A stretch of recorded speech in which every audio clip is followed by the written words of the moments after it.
Good family, what's good family? It's your boy back in the building. Different background, not at the crib, on the road. But wanted to make this video real quick. Not gonna take up too much of your time. First things first, let's speak on first of all John Collins. Gonna miss the next 3 games due to an injury he sustained. So this will be a good test of the Atlanta Hawks to see how we look without John Collins.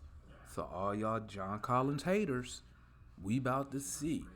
So according to y'all logic, we should be going undefeated while Collins is out, because y'all been telling me that John Collins is the root of our problems. So with him out for 3 games, win, lose, or draw, I don't want to hear no excuses. All y'all who been saying John Collins ain't worth a damn, we about to see how valuable he is. Okay. The next thing I want to speak on is Coach Nate McMillan. People calling for his job, but I don't understand. How can you call for his job but not call for the general manager's job? The general manager is the one who gets the players. He's the one that's signing the contract, not the coach. So, how can you call for his job and not call for the GM? At the end of the day, all the coach can do is try to put players in position to be successful. It's still up to the players to execute the assignment, and that's what they have not been doing. Why do I blame the players more than the coach? Because, the coach had to make us go to a 2-3 zone. We played a 2-3 zone at the NBA level. So that's telling me the coach has no faith in those players defending. He has no faith in their on-ball defense. But it's the coach's fault. People trying to tell me he need to come up with a new scheme. He need to do substitutions. I'm gonna be 100% honest with y'all. It don't matter who he put in the game. It don't matter about the rotations, because none of them play defense on the perimeter. And if you want to keep it real, you got to look at the starters. The starters is the one getting off to the bad start. The bench actually brings us back. And then people complaining, well, how come he brings the bench back? He brings the starters back in the game. Because the starters, you got one making $200 million. You got one making $125 million. You got another one making $60, another one making $60 million. I think some of y'all fans, you scared to hold the players accountable. You have your biases toward players and coaches instead of looking at it from a non-biased perspective and looking for the greater good of the team. What will make the team successful? And let's be honest, these dudes have not been holding up their end of the deal on the defensive side of the ball, the perimeter 3-point shooting that I've been pointing out that nobody wants to address. You can take whoever you want. You can put whoever you want on this team. But if you're not playing perimeter defense, you're going to lose. So you can get your Jeremy Grants. You can get your whoever, your Sabonis's. You can go get whoever. But when you keep allowing these teams to shoot 40, 50, 60% from 3, you're going to lose. I don't care who is on your team. And me personally, I'm pro Hawks. I like the players. But if you're not pulling your end of the deal, you got to go. And the only thing I ask from the general manager is if we make a deal, long as the deal is beneficial for the team and it helps us get better. But I think a lot of y'all, excuse the background noise, some TV playing, but I think a lot of y'all just scared to hold certain players accountable. Some of y'all scared to hold the general manager. How can you hold the coach accountable when the GM did absolutely nothing to help us get better in the offseason? TLC and Dane is not it.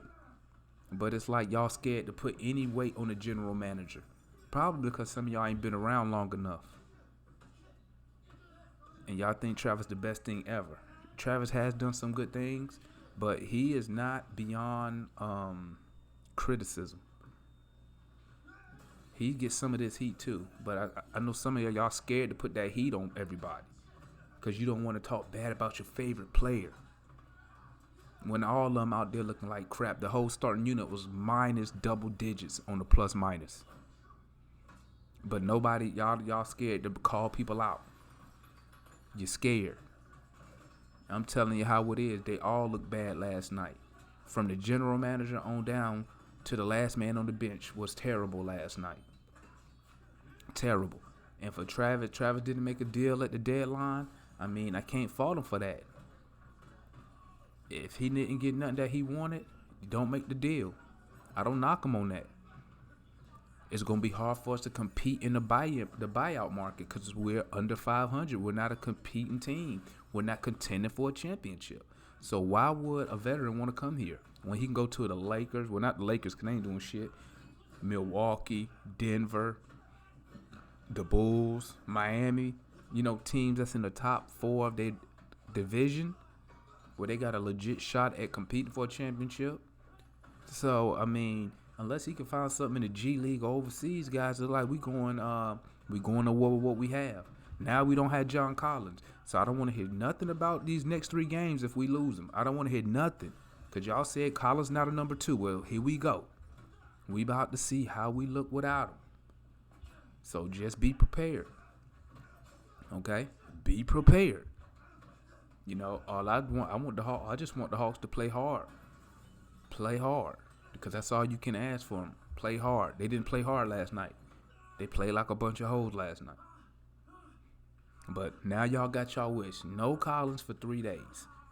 No John for 3 days. For 3 games.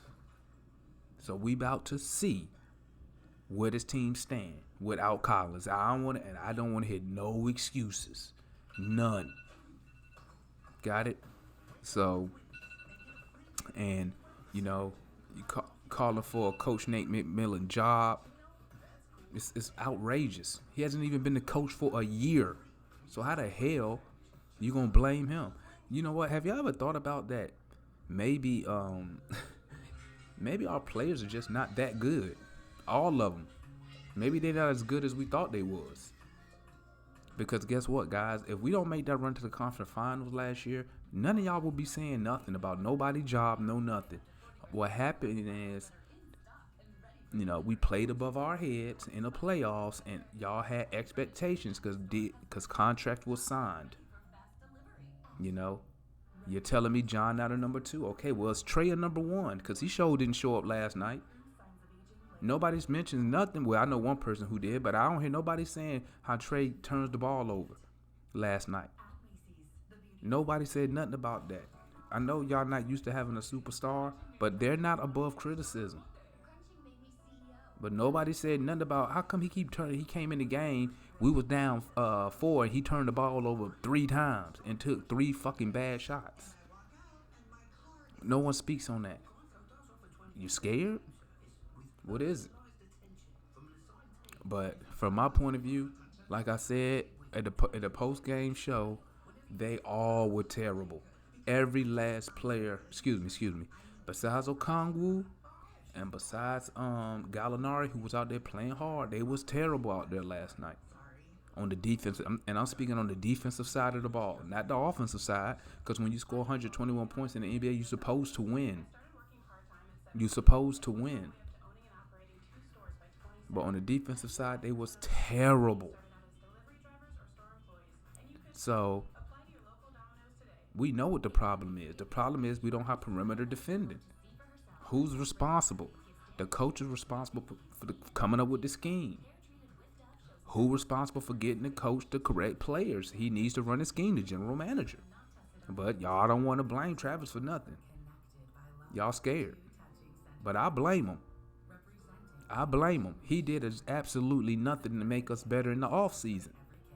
Zero zilch. And if y'all won't say it, I'll say it for you. So, it is what it is. We'll see how we look tomorrow. Let me see what time we play tomorrow. I'm going to see if I'm at the house tomorrow in time, we're going to make sure we get that pregame live up. If not, and we're going to get the postgame up. Let me see. I could tell you. Nope, I won't be home in time tomorrow. Might be home by the end of the game. We got a 1 o'clock game tomorrow, Central. Might be home by then, not sure. But when I get home, I'm still going to do the post-game live, so y'all make sure y'all tap in.